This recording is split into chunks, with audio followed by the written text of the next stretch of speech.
Hello दोस्तों, मैं आपका स्वागत करता हूं अपने इस ऑनलाइन क्लासेस पोर्टल पर, जिसमें मैं आपको मैथ्स कराऊंगा। तो आज हमारी क्लास का फर्स्ट लेक्चर है। मैं आपको 10वीं की जो मैथ्स है वो कराऊंगा। तो आज हमारी फर्स्ट लेक्चर में हम बेसिक्स, 2-3 जो लेक्चर होंगे हमारे बिल्कुल बेसिक्स पर होंगे, जिसमें मैं आपको भाज्य संख्या, अभाज्य संख्याएं, संख्या कितने प्रकार की होती है, तो उस पर ही हम चर्चा करेंगे।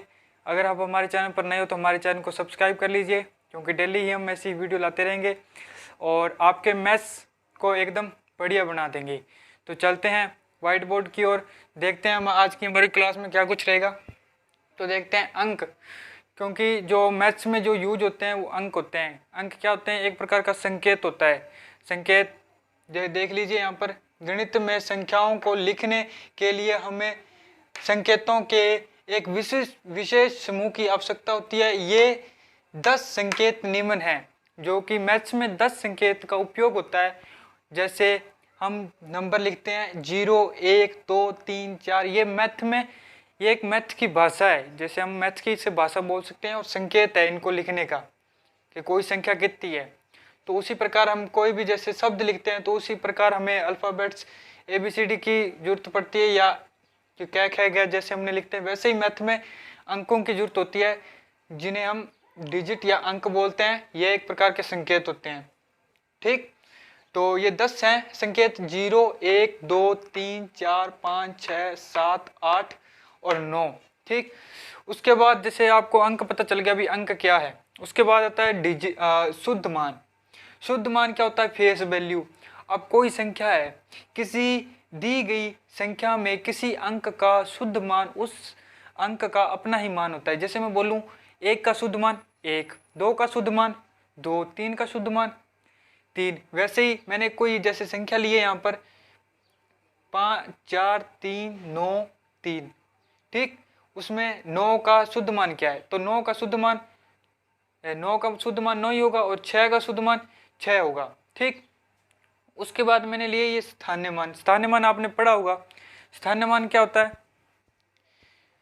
स्थानीय मान, ठीक, दी गई संख्या में अंक जिस स्थान पर है उस अंक का स्थानीय मान कहलाता है। अब जिस प्लेस वैल्यू होती है ये, अब जिस स्थान पर होगा ना, तो उस स्थान की जो वैल्यू होगी ना, उस संख्या का क्या होगा? उस अंक का स्थानीय मान होगा। ठीक, जैसे मैंने यहाँ पर ये 6 लिया है, 6 का स्थानीय मान क्या है? जैसे ये 6 है, 6 का स्थानीय मान जैसे कितने नंबर पर है ये? एक पीछे से 1, 2, 3, तो मैंने 6 लिख दिया। उसके बाद डिजिट कितने हैं? 1 और 2, बाद में तो डबल 0 से मतलब 100 से गुणा करने, जितनी संख्याएं होगी उतने ही 0 लगा के अपने को गुणा कर देना है। जैसे मैंने लिखा यहाँ पर 9 का स्थानीय मान, 9 का स्थानीय मान, 9 के बाद कितने अंक है? 1 अंक, तो मैंने 1 0 लगाकर गुणा कर दिया। जैसे 10, तो जैसे 3 संख्या, जैसे मैंने 4 का स्थानीय मान लिखना है, तो 4 का स्थानीय मान लिखूंगा मैं। 4 का स्थानीय मान, तो 4 का स्थानीय मान 4 कितने नंबर पर है? देखो पीछे इसके कितने अंक है? 1, 2, 3, तो 4 गुणा 3 अंक, 1 2 1 2 3 0 लगा दी। ठीक, तो ये इसका क्या हो गया? स्थानीय मान। उसके बाद आती है संख्या। संख्या क्या है? संख्या विभिन्न अंक, जो अंक अपने बनाए हैं, जो लेटर है इसमें अंक, विभिन्न अंकों को इकाई, दहाई, सैकड़ा इत्यादि स्थान पर रखने पर जो पद प्राप्त होता है वह क्या कहलाती है? संख्या कहलाती है। अब इनके पद होते हैं, जैसे ये इकाई है, ये दहाई है, ये सैकड़ा है, ये हजार है, ये 10,000 है, उससे आगे लाख है, उससे आगे 10 लाख है। ऐसे ये संख्याएं आपको पढ़नी आती होगी। ये कितनी संख्या है? तो 54,693। कैसे पता लगाई? इकाई, दहाई, सैकड़ा, हजार, 10,000, 10,000 मतलब 54,653। ठीक, जैसे मैंने ये कोई अंक ये लिख संख्या ले ली, जिसमें ये पहली संख्या है जो इकाई है, दूसरी दहाई है, तीसरी सैकड़ा है और ये हजार है। ठीक, तो ये एक टोटल इनके जो समूह है, मैंने कुछ क्रम में लिख दिया, इनको इनके स्थान पर लिख दिया। इकाई स्थान पर कुछ लिख दिया, दहाई स्थान पर कुछ लिख दिया, सैकड़ा स्थान पर उसी तरह मैंने संख्या पर लिख दी और इनका कुछ मान निकल के आ गया अपने पास। ठीक, तो ये बेसिक्स बता दिया। अंक क्या है, शुद्ध मान क्या है, शुद्ध मान जो कि फेस वैल्यू क्या है, जो कि अंक होगा वही फेस वैल्यू होगी या शुद्ध मान होगा। स्थानीय मान जितना अंक मैंने बताया, जैसे 6 का स्थानीय मान लेना, तो जो अंक डिजिट हैं पीछे, ये मतलब कि रियल में 600 होगा स्थानीय मान इसका 600। इसको गुणा करेंगे तो 600 हो जाएगा, 9 को करेंगे तो ये 90 हो जाएगा, और 4 का करेंगे तो ये 4000 हो जाएगा। पीछे वाली संख्याओं को भूल जाना, कौन सी संख्या है। अंक देखने कितने, 1 2 3, तो 3 जीरो लगा दी। 6 का देखना है तो पीछे कितने 2, तो 2 जीरो लगा दी। ठीक, ये हो गया। उससे आगे चलते हैं, तो देखते हैं संख्याएं कितने प्रकार की होती हैं और क्या कुछ है संख्याओं में। तो संख्याएं मैंने लिख दी है, ये कितने प्रकार के है। पहली संख्याएं आती है जो प्राकृतिक संख्याएं हैं, जिन संख्याओं की अपने काउंटिंग कर सकते हैं। ठीक, जैसे मैंने कोई पंक्ति में लड़के खड़े कर रखे हैं, तो उसमें मैं काउंटिंग करूंगा 1 से 1 2 3 4।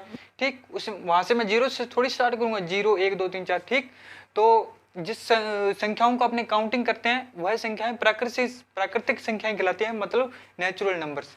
जैसे 1 2 3 4 5, और ये संख्याएं अनंत तक जाएंगी। ठीक, उसके बाद देखते हैं पूर्ण संख्याएं, होल नंबर्स। अगर प्राकृतिक संख्याओं में अपने 0 को भी ऐड कर लें तो वह संख्याएं कौन सी संख्याएं कहलाती है, पूर्ण संख्याएं। ठीक, होल नंबर्स, ये संख्याएं भी अनंत तक जाएंगी। उसके आगे देखते हैं पूर्णांक।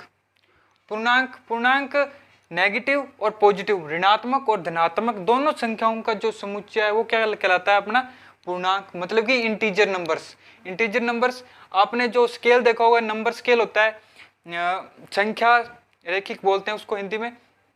तो जो उसके राइट हैंड साइड होती है वहां पर तो होती है आपकी जो पॉजिटिव धनात्मक संख्याएं, और जो लेफ्ट हैंड साइड होती है वहां पर होती है नेगेटिव, मतलब कि ऋणात्मक संख्याएं। तो ठीक है, तो ये दोनों का जो समुच्चय है वो संख्याएं पूर्णांक कहलाती हैं, इंटीजर नंबर्स कहलाते हैं। उसके बाद आता है सम संख्याएं। सम संख्याएं कौन सी संख्याएं होती है, वह संख्याएं वे प्राकृतिक संख्याएं जो 2 से विभाजित हो। ठीक, पूरी विभाजित हो जाती है, वह संख्याएं कौन सी संख्याएं कहलाती है, सम संख्याएं कहलाती है, जिसमें 2 4 6 8 10 ये अनंत तक जाती हैं। ठीक, तो इनमें 2 का पूरा भाग जाता है, वो इवन नंबर्स होती हैं। ठीक, सम को इवन नंबर बोलते हैं इंग्लिश में। तो आगे चलते हैं विषम संख्याएं, मतलब कि ओड नंबर्स, वह संख्याएं जिनमें 2 का भाग नहीं जाता, मतलब पूरा भाग नहीं जाता 2 का।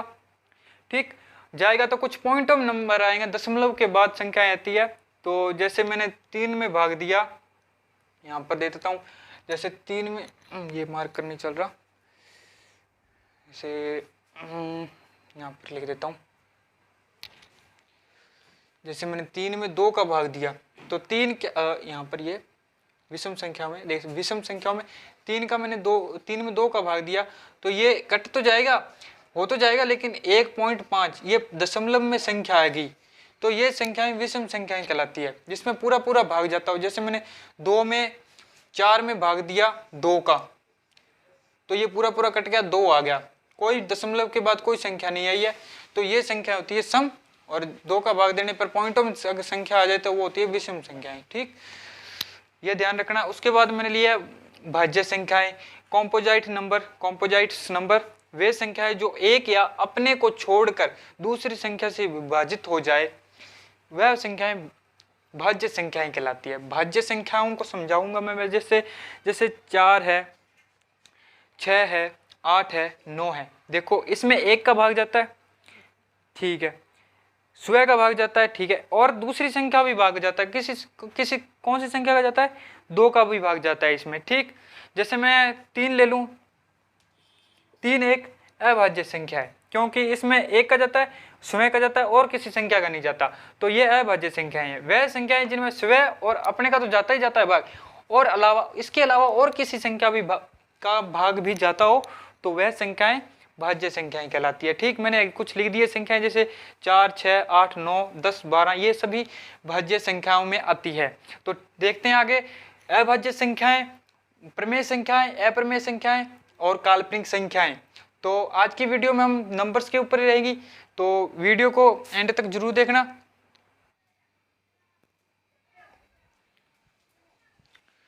हेलो दोस्तों, तो देखते हैं आगे आती है साथ जो अभाज्य संख्याएं, प्राइम नंबर्स। तो प्राइम नंबर्स कौन से होते हैं, वे प्राकृतिक संख्याएं जो केवल एक या अपने से ही विभाजित हो।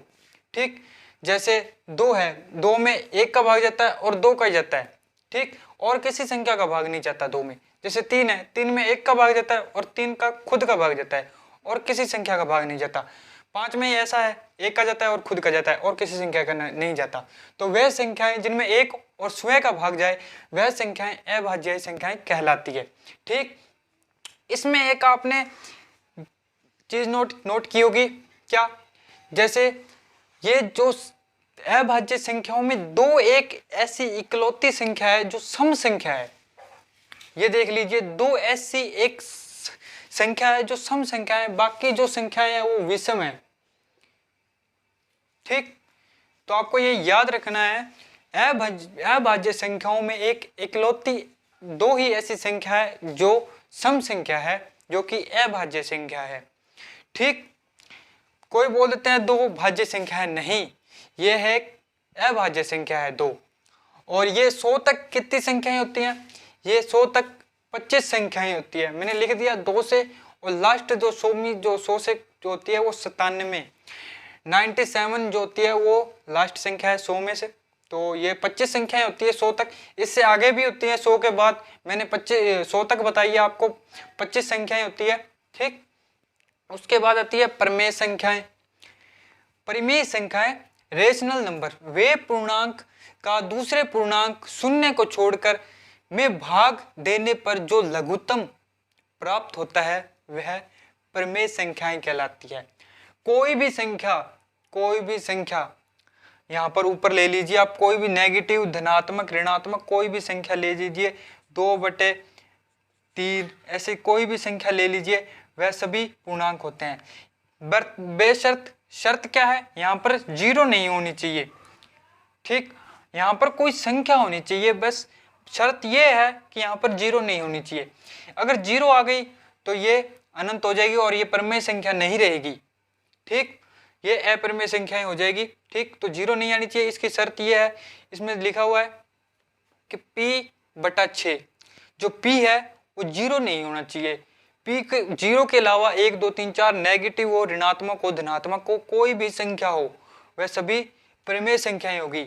बस शर्त यह है कि 0 नहीं होनी चाहिए। अगर 0 आ गई तो वह परिमेय संख्या नहीं रहेगी। ठीक, तो ये 0 आने पर ये अनंत हो जाती है। मैं आगे आपको त्रिकोण जो अपनी क्षेत्रमिति आएगी उसमें बताऊंगा, ट्रिग्नोमेट्री, उसमें मैं आपको बताऊंगा कि 0 का भाग देने पर वो अनंत हो जाती है। ठीक, तो आगे चलते हैं। अपरिमेय संख्याएं वे वास्तविक संख्याएं जो परिमेय संख्या नहीं है। जो परिमेय संख्याएं ये नहीं है वो संख्याएं क्या होती है, अपरिमेय संख्याएं, जैसे √2, √3, √। ठीक, इनका मान फिक्स नहीं होता। जैसे मैंने इसका मान निकाला 2 तो ये चलता जाएगा 3 √3 का मान निकाला तो इसका कोई फिक्स मान नहीं है। ठीक, तो ये अपरिमेय संख्या होती है। वास्तविक संख्याएं कौन सी होती है, परिमेय संख्याएं और अपरिमेय संख्याओं, जो दोनों संख्याओं का प्रकार होता है वह वास्तविक संख्याओं में आती है। दोनों संख्याओं के प्रकार होते हैं वह वास्तविक संख्याएं होती है। ठीक, उसके बाद आती है काल्पनिक संख्याएं, इमेजनरी नंबर्स। इमेजनरी, जो इमेजनरी अपने कल्पना ही कर सकते हैं, जो वास्तव में उसका कोई रोल नहीं है, कोई महत्व नहीं है, जो होती नहीं है। जैसे रूट, हमने रूट -2, रूट -3, रूट -7, इनका कोई मतलब ही नहीं है, वास्तव में कोई मतलब ही, लिंक ही नहीं है इन संख्याओं को, ये होती नहीं है। ठीक, तो ये आपको आगे धीरे धीरे मैं ये जो भी आपको मैंने करवाया है उसको आप अच्छी तरह से अपनी कॉपी में नोट कर लेना और बढ़िया से नोट्स बनाते चलना, आपको कोई कमी नहीं आने दूंगा। ठीक है, तो आज की वीडियो में इतना ही रखते हैं, आगे से अपनी प्रश्नावली को स्टार्ट करेंगे। ठीक, और अगर आपको वीडियो पसंद आई हो तो वीडियो को लाइक कर देना और अपने दोस्तों में शेयर कर दीजिए। क्लासेस, ऑनलाइन क्लासेस मैथ्स का कोर्स लेकर आ चुका है। तो वीडियो को अंत तक देखने के लिए धन्यवाद।